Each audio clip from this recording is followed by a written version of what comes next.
Fire Department battled a big fire last night. Good evening, everyone, and thank you for joining us. I'm Ron Fowler. Megan Conway has the night off.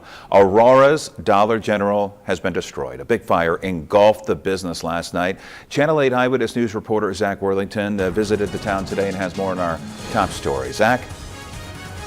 Rod, officials say the employees discovered the fire in the back of the store. They called 911 and got out. Fortunately, no one was injured.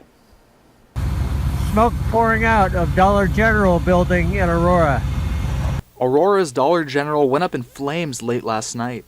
Witnesses say it took over 2 hours to contain them. 23 members of the volunteer fire department responded to the call. When we got on scene, it was pretty much, you couldn't get inside the building at all anymore because it had already built up to that point. Heavy smoke billowed out of the store while crews worked to get inside.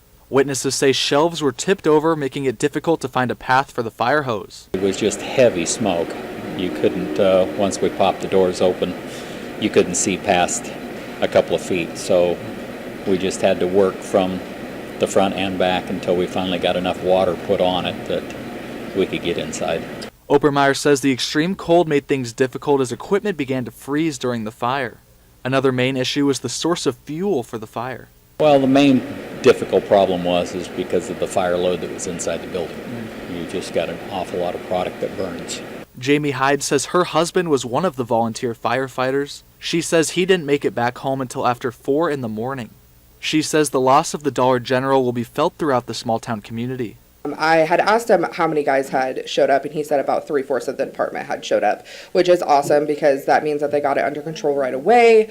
There was, even though it's probably a complete loss for the business, it could have been worse, had they not responded as fast as they did. The store is a total loss. Hyde says people have already began expressing an interest in building a new store. The next closest convenience store is located 20 minutes away in Grand Island. Anytime you lose a business out of a town of this size, you don't want to see that happen.